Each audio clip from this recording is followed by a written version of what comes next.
राम रामेति रामेति रमे रामे मनोरमे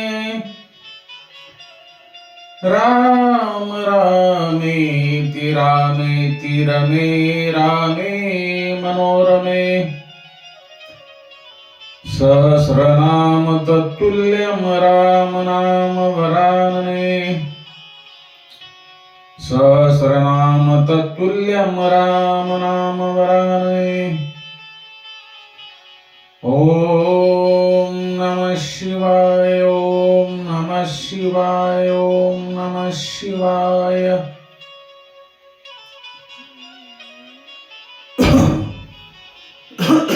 या भागवत कथेच्या 6व्या स्कंदामध्ये आपण प्रवेश केलेला आहे आणि आपण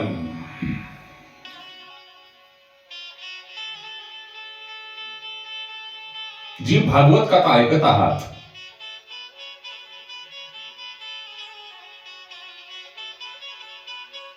ती भागवत कथा म्हणजे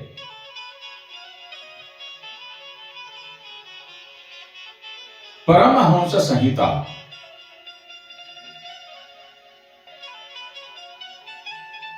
परमहंस संहिता म्हणजे मी तुम्हाला त्याचा अर्थ सांगतो।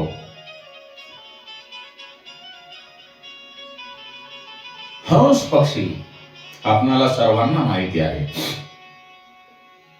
हंस पक्षी जसा दूध पिऊन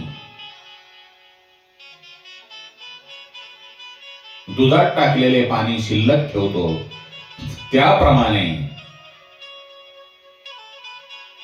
परमहंस जड आणि चेतन यातील फरक जाणतो आणि जडापासून म्हणजे आपल्या या शरीरापासून चेतन वेगळे करतो म्हणजे परमात्म्याला वेगळे करतो। जडापासून अलिप्त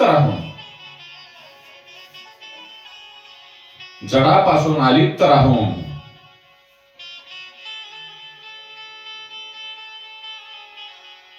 चेतनामध्ये स्थिर राहणे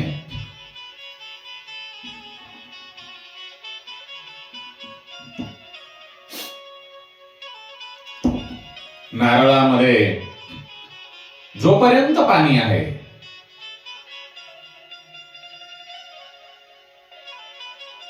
तोपर्यंत खोबरे हे नारळाला चिटकून राहते आणि नारळातले पाणी सुकल्यानंतर जे नारळातले खोबरे आहे ते नारळाच्या कवटीपासून वेगळे होते। म्हणून नारळाचे उदाहरण याच्यासाठी इथं दिलेले आहे की संसार हे कवच आहे। नारळाच्या वरचे जसे कवच आहे तसे संसार हे आपले कवच आहे आणि जीव हा त्यातील खोबरे आहे। खोबरे किती सुंदर उदाहरण आहे। संसार हे कवच असून जीव हे त्यातील खोबरे आहे। संसारामध्ये जोपर्यंत गोडी आहे, जोपर्यंत माणसांना विषयामध्ये गोडी आहे तोपर्यंत मनुष्य या संसारापासून वेगळा होत नाही। पण हा संसार सुकला की आपले जीवरूपी खोबरे जे खोबरं आहे ते या संसारापासून म्हणजे त्या कवचापासून शरीरापासून दूर होते। ज्ञानी परमहंस आणि भागवत परमहंस हे दोन वेगळे प्रकार आहेत। आपण हे पाठीमागे पाहिलेले आहे। ऋषभदेव जे होते ते ज्ञानी परमहंस आहेत आणि भरतमुनी जे आहेत ते भागवत परमहंस आहेत। 6व्या स्कंदामध्ये सुखदेव राजा परीक्षितांना ध्यान, अर्चन आणि नाम यांचा महिमा समजावून सांगतात. सुखदेव म्हणतात, हे राजन, मनुष्याकडून जे काही पाप होत असते, वाईट कर्म होत असतात, त्या प्रत्येक पापाचे प्रायश्चित शास्त्रामध्ये सांगितले आहे. ते जर विधीपूर्वक केले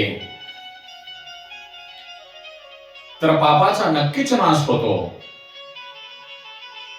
पण प्रायश्चित केल्यानंतर पुन्हा पाप होता कामा नये.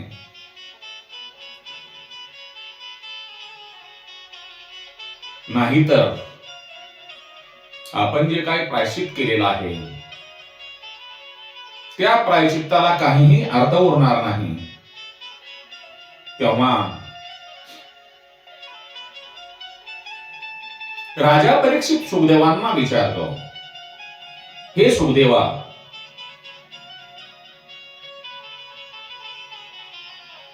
मनुष्याने प्रायश्चित केल्यानंतर पाप करण्याची इच्छा होते, म्हणजेच प्रायश्चित केल्यानंतर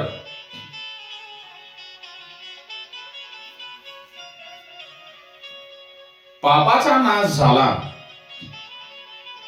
तरी आपल्या शरीरामध्ये जी पाप वासना आहे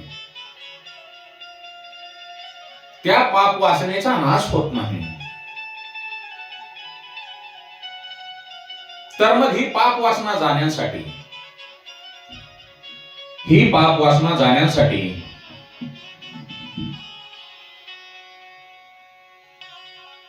मनुष्याने कोणता उपाय करायला पाहिजे, हे सुखदेव ते मला सांगा.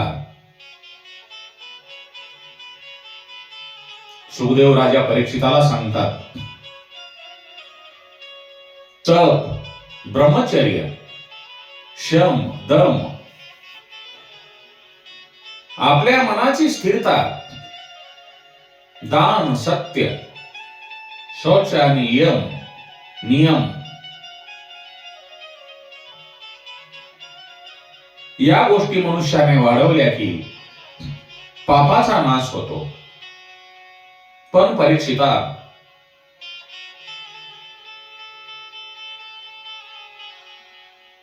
पापी पुरुषांची शुद्धी ही भगवंताकडे, परमपित्याकडे, ईश्वराकडे आत्मसमर्पण केल्यानेच होते, एरवी होत नाही. भगवंताच्या भक्तांची सेवा करण्याने, संत महात्म्यांची सेवा करण्याने पापी पुरुषांची शुद्धी होते.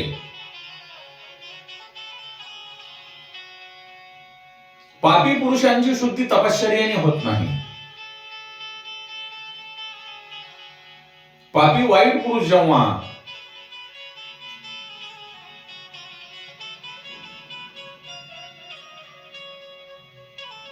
संतांची, साधूंची सेवा करतो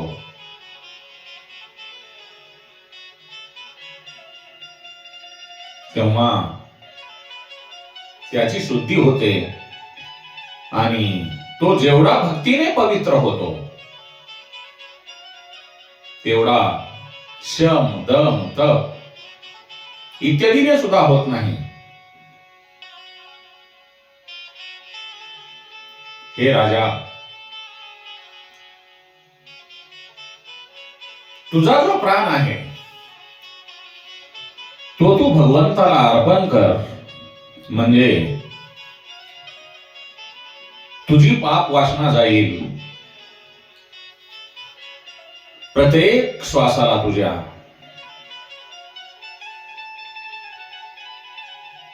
ओम नमो नारायणाय या मंत्राचा जर जप केलास तर पाप नष्ट होईल. पण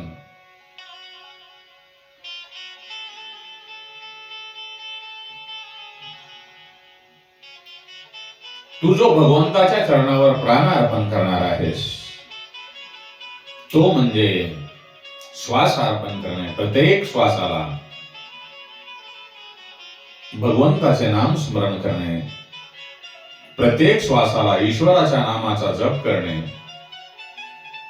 प्रत्येक कार्यामध्ये ईश्वराशी अनुसंधान ठेवणे, श्वासाश्वासाला भगवंताचे स्मरण करणे.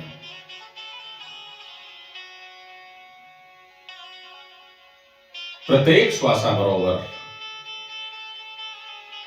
भगवंताचे स्मरण केले तर मनुष्य पाप करणार नाही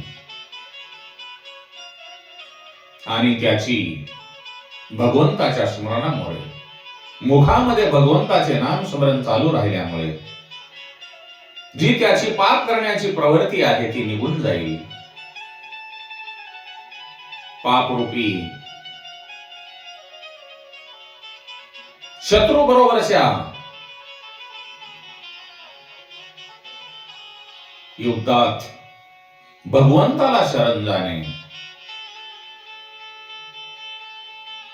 हाच श्रेष्ठ मार्ग आहे आणि भगवंताचे स्मरण ठेवूनच संसारामध्ये कार्य करावे, प्रपंच करावा. बाबांनो, परमात्म्याचे, परमपिता परमेश्वराचे, भगवंताचे, भगवान श्रीकृष्णांचे ध्यान झाल्याशिवाय, ज्ञान झाल्याशिवाय आणि त्यांची साधना केल्याशिवाय, भक्ती केल्याशिवाय आपल्या शरीरामध्ये जी वासना आहे त्या वासनेचा नाश होत नाही. आपल्या शरीरामध्ये जी वासना आहे त्या वासनेचा जन्म अज्ञानातून होतो आणि ईश्वराच्या, भगवंताच्या स्वरूपाचे ज्ञान झाल्यावर हे जग कसे आहे याचे ज्ञान झाल्यावर वासनेचा विनाश होतो.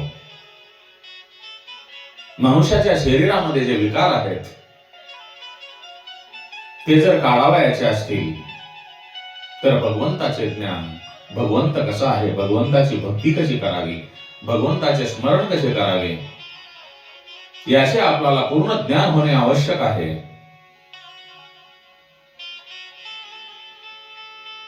परमपिता परमेश्वर भगवंत ईश्वर हा आनंद रूप असून हा जो संसार आहे हा दुःख रूप आहे. या संसारामध्ये कोण सुखी आहे हे आपण जाणता. माणूस मरेपर्यंत या प्रपंचामध्ये सुखी नसतो.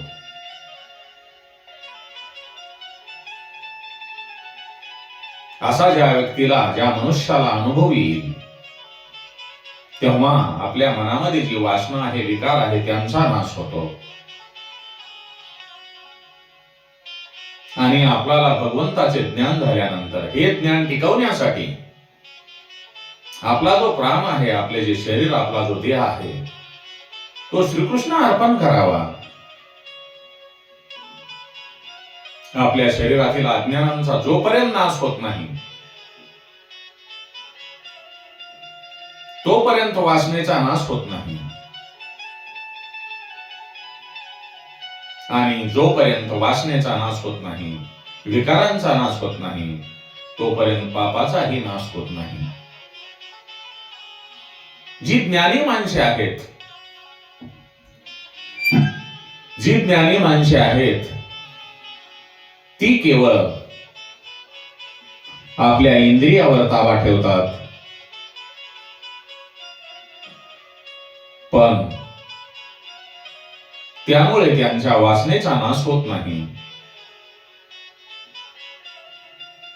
इंद्रियावर ताबा ठेवण्यापेक्षा ती इंद्रिये जर भगवंताच्या भक्तीकडे, भगवंताच्या नामस्मरणाकडे वळवली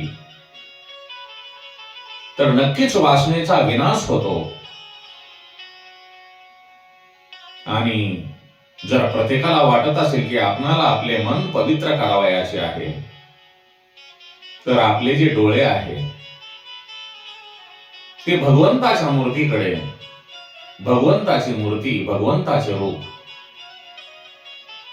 न्याहाळण्यामध्ये स्थिर करावेत. नेहमी आपल्या समोर भगवंताची मूर्ती ठेवावी म्हणजे आपल्या मनातील जी वासना आहे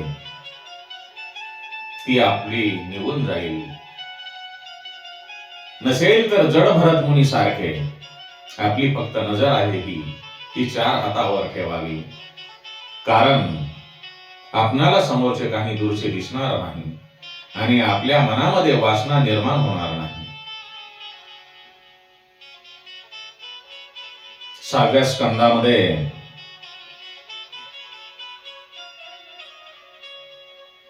ध्यान प्रकरण यामध्ये 14 अध्याय आहेत. अर्चन प्रकरण यामध्ये 2 अध्याय आहेत. नाम प्रकरण यामध्ये सुद्धा 2 अध्याय आहेत. जो परमात्मा आहे परमात्म्यांच्या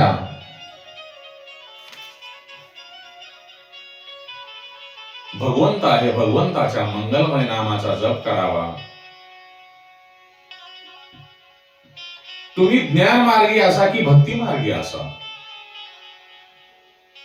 ज्ञान संपादन करणारे असाल किंवा भगवंताची भक्ती करणारे असाल, तुम्हाला ईश्वराचे ध्यान करावेच लागेल.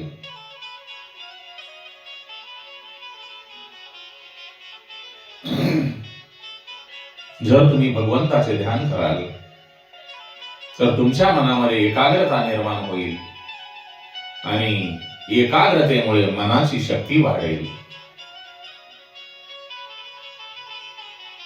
आपल्या मनाची शक्ती वाढविण्यासाठी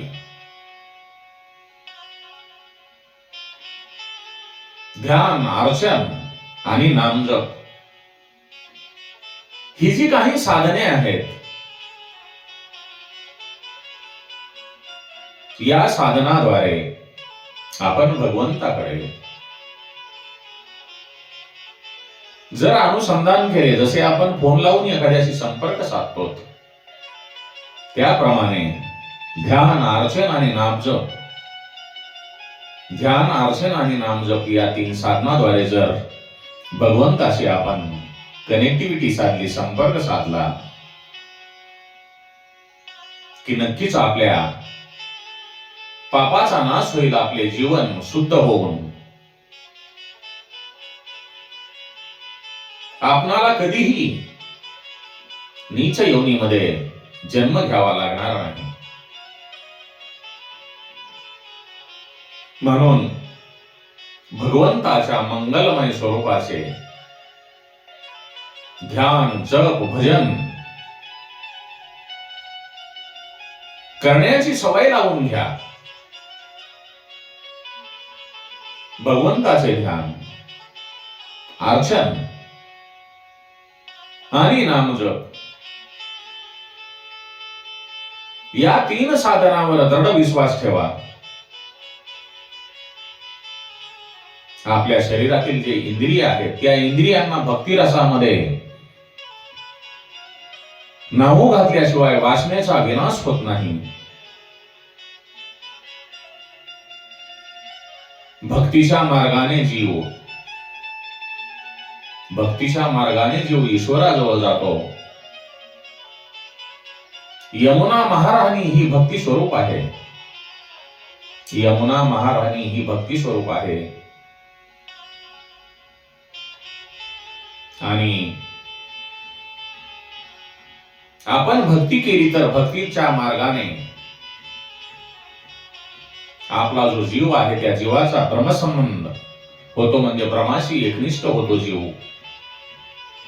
आणि भगवंताचे ध्यान आपण सतत करत राहतो. अर्चन आणि नामस्मरणामुळे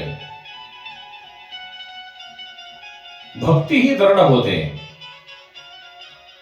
आणि दान केल्याने द्रव्य शुद्धी होते. पण भक्तीशिवाय मनशुद्धी होत नाही. केवळ भगवंताचे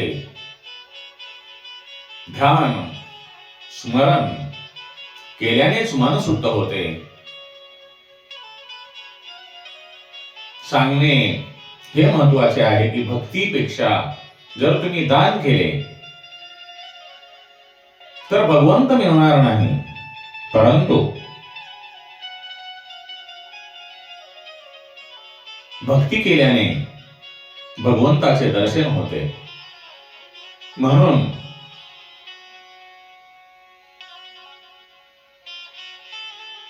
भक्ती करा. दान करण्याने भगवंत मिळत नाही. दानाचे फळ म्हणजे लक्ष्मी. गीतेमध्ये भगवंतांनी सांगितले आहे, वेदाने तपाने दानाने, वेदाने तपाने दानाने आणि यज्ञाने माझी प्राप्ती होत नाही.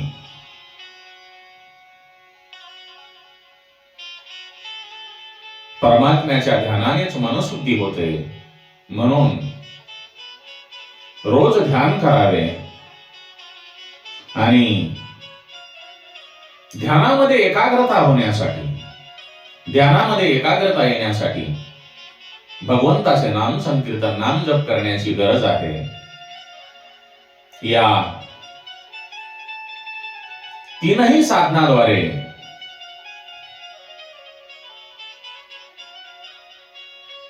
जमत नसेल, तुम्हाला भक्ती करता येत नसेल, तर या तीन पैकी कोणत्याही एका साधनाचा जर आपण भगवंताच्या चरणाशी लीन होण्याचा प्रयत्न केला, तर त्यापैकी कोणत्याही एका साधनाद्वारे आपल्याला सिद्धी प्राप्त होईल. म्हणून मनुष्याने जीवनात एक लक्ष्य नक्कीच ठेवले पाहिजे.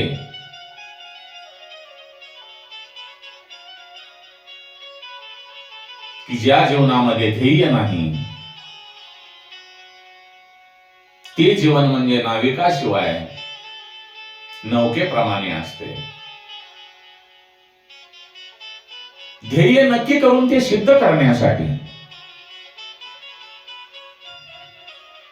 साधन करावे लागते, अभ्यास करावा लागतो. या कलियुगामध्ये जर काहीच जमत नसेल, तर फक्त भगवंताच्या नाम स्मरणाचा आश्रय घ्यावा. कलियुगात नामसेवा ही प्रधान सेवा आहे.